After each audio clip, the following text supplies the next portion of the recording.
What's up, guys? Remington Keyes here, and you're watching Nerd Talk, nerdy talk for nerdy fans.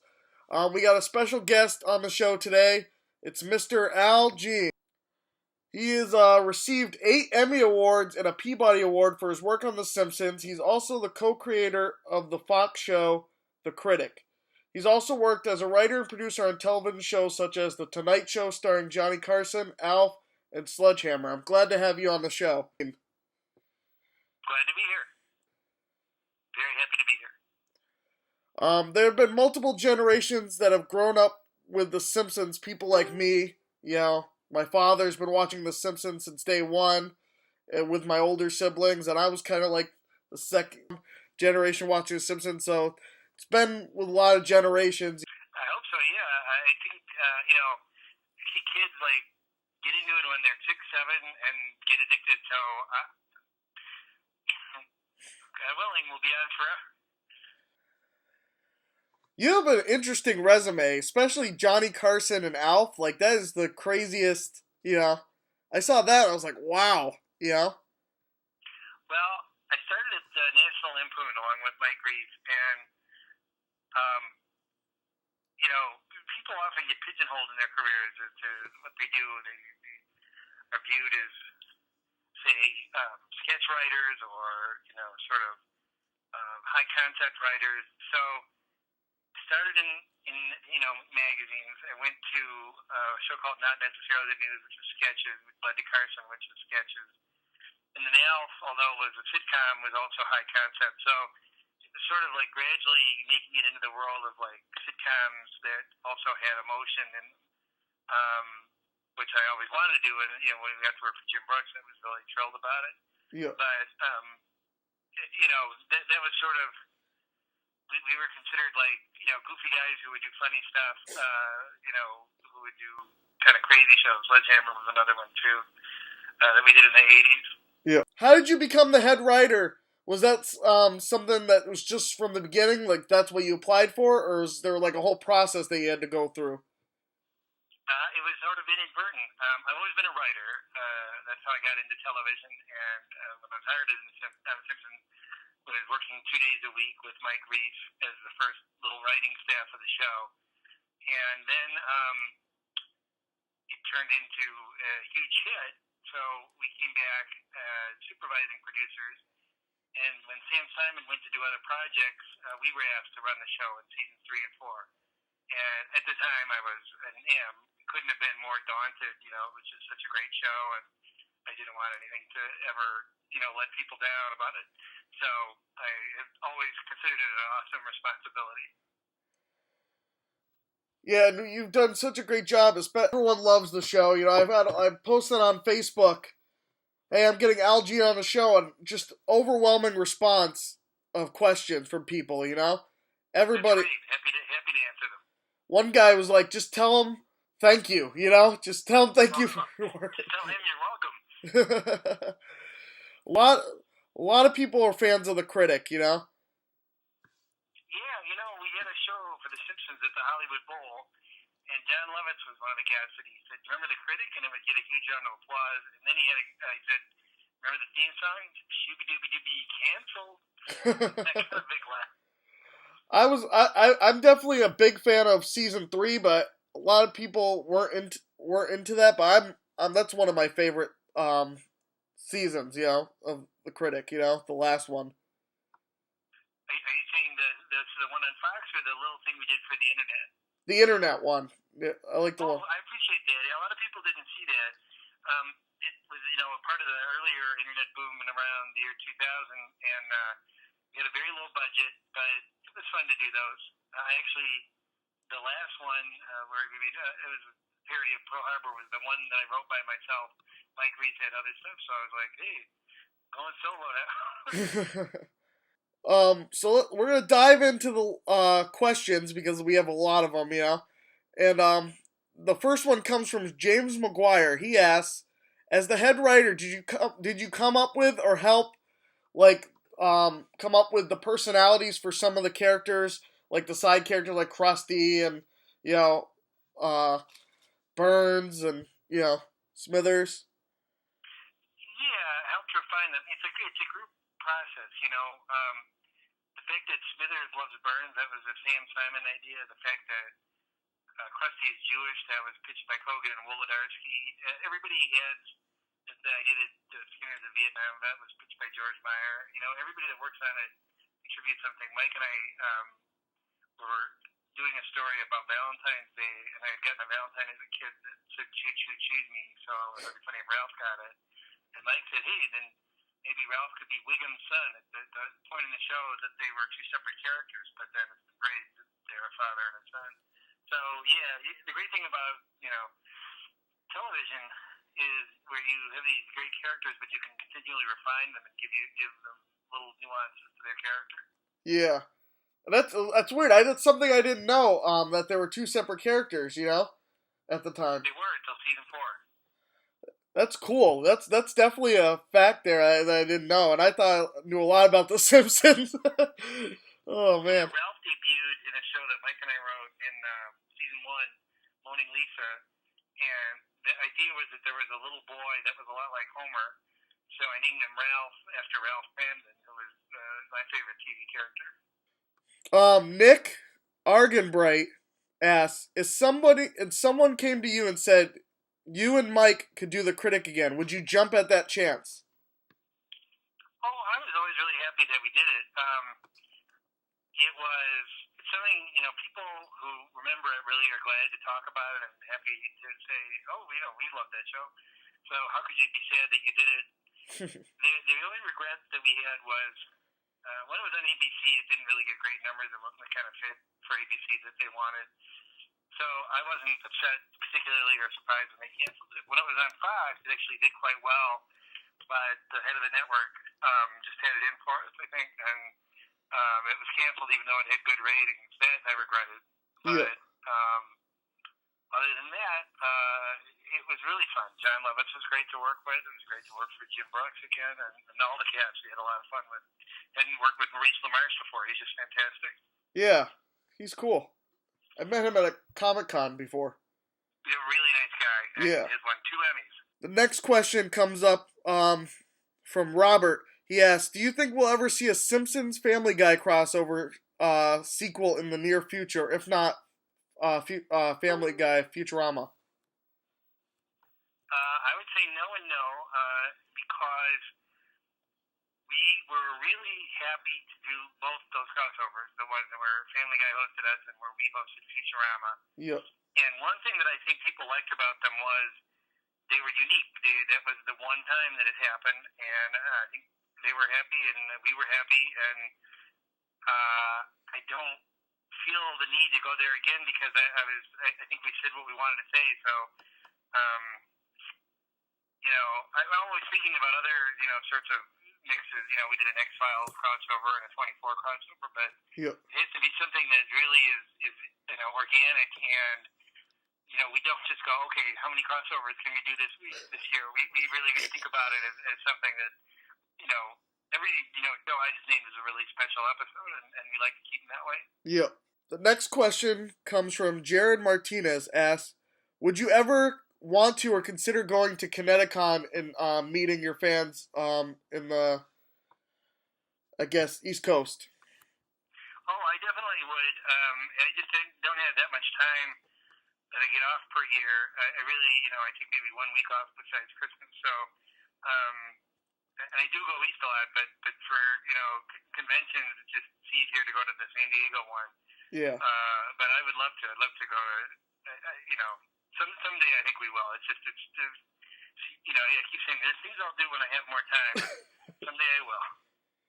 The next question comes from Jane Smith. She asks, what were your favorite TV shows when you started watching television, like when you first started watching television? I think the best TV show of all time, even, you know, then and now, is Mary Tyler Moore. I watched it as a kid with my parents. Yep. And I've watched it now with my daughter, and I think it's really, really funny, really great and heartfelt. I enjoyed the Bullwinkle cartoons. I think they were a precursor to The Simpsons. Yep. I enjoyed Get Smart.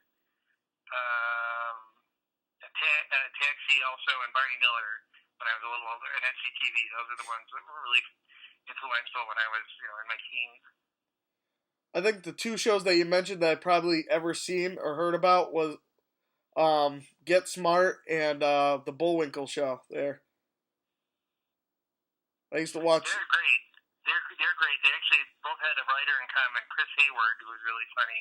Yeah. And they were both kids that had shows that had kids in the audience, but had really smart jokes. And that's always what we try to do. Next question. Were there any episodes that you consider to be stuff that hasn't aged very well? That anything that you've worked on? Trying to think. Because the episodes take a year to produce, we always change a lot of stuff. Yeah. And we write it for what's going to be current in a year. And if something seems dated by the time that it airs, we change it. So I think they hold up really well, compared to a lot of things. They hold up, I hope, the way like Seinfeld episodes do. In terms of dated, I think the only things that seem a little dated are, of course, they use old phones and technology that we weren't aware of where the future was going in terms of what people would have at their disposal. And the animation looked a little different, and the voices sounded a little different. But by and large, if you watch an episode from season 2, it's the same world as season 27. Yeah. Yeah, I agree. Rich asks, why did you guys tease the Simpsons, referring to Homer and Marge, separating? Well, what happened was, this happened a couple times. I do interviews like this one where people just ask a general question, like, what plots do you have upcoming? Yep. And among other plots I listed, they just said Homer and Marge break up. And, I never thought anybody would take that as anything other than Homer and Marge briefly break up the way they have on the show. Yeah. And they separate. I always qualify everything with nothing is permanent. Yeah. And everything in the show goes back to square one. And that's the way that was originally reported. But then after a few iterations, CNN had a headline, Homer and Marge Simpson to separate, or something like just a crazy escalation implying that we were going to break them up forever.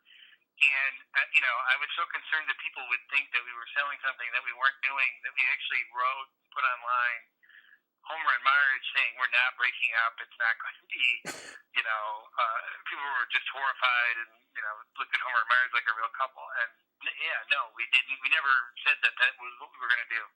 It was one of those things where the internet just got totally crazily carried away. I will say that was one of my favorite episodes, though, that with the modern Simpsons. I thought it had some of the best writing we've seen, recently. The episode, the Every Man's Dream? Yeah.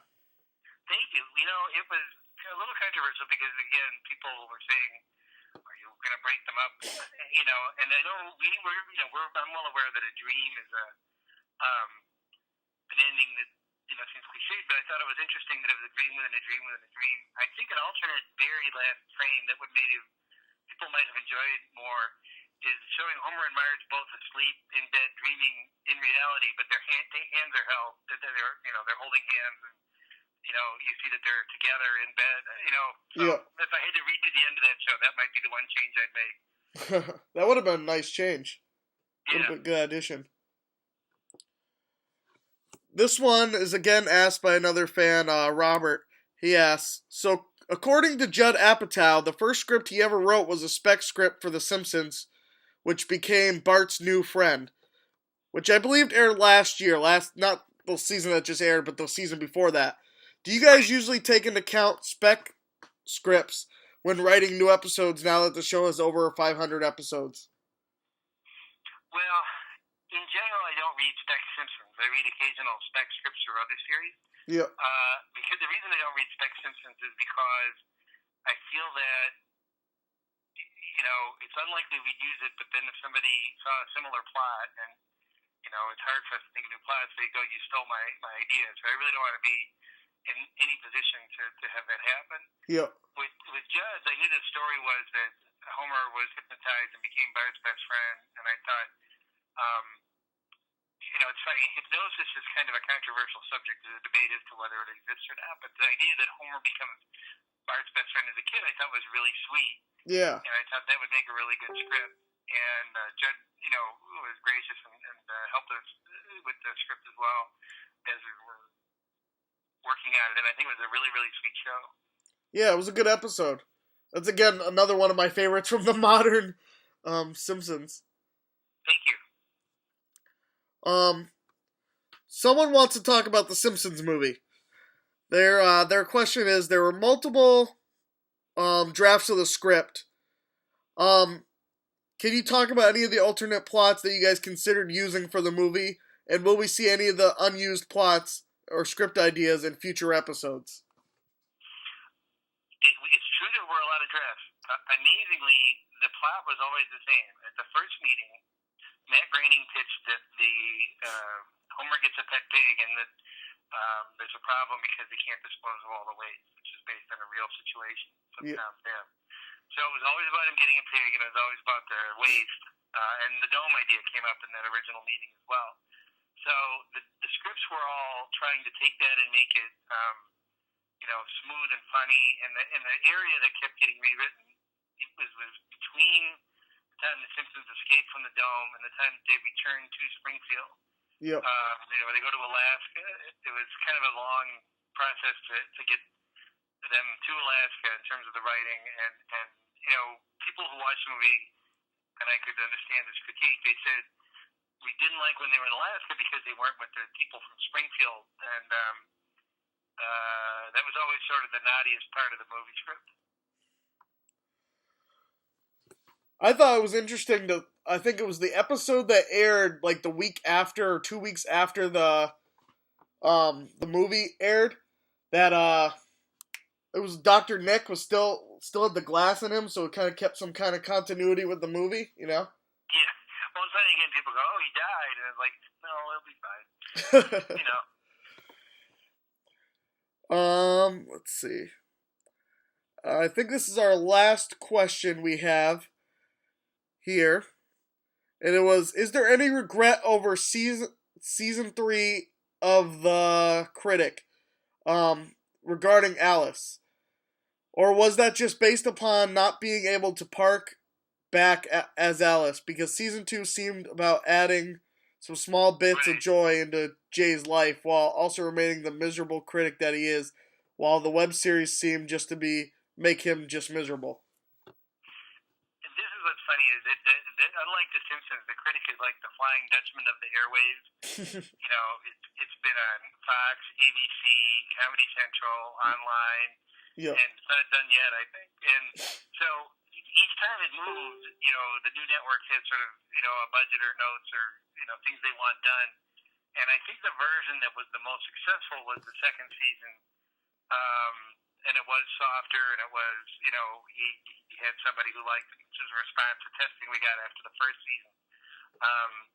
So in my ideal, world to resuscitate it, that would be the template. Although I have to say, if we were bringing it back, it's a totally different world for film critics. At the time, Siskel and Ebert were making a fortune, and people like Gene Shalit were very well known and very influential. Now, Rotten Tomatoes is the number that people turn to, and it's a lot of sort of faceless critics where it's just one average that gets on. And I don't know if, Jay Sherman would be so successful as he was in the show that we did. So you don't think he'd be successful now in a modern age?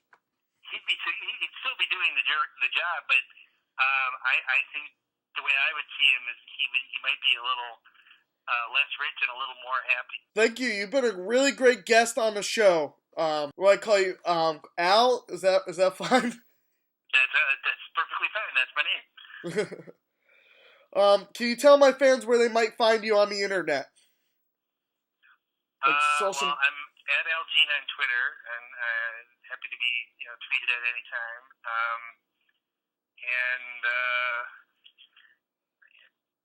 You can see what we do every week on Sunday at 8. And you can find me on all the social media sites under RemDogg105 or Remington Keyes. Thank you guys for watching, and I appreciate the likes that you will be giving on this video. All right. Thank you for coming on the show. I really appreciate you coming on and answering these questions. Thank you. It's my pleasure. And I'll see you guys in the next one. Peace, everyone.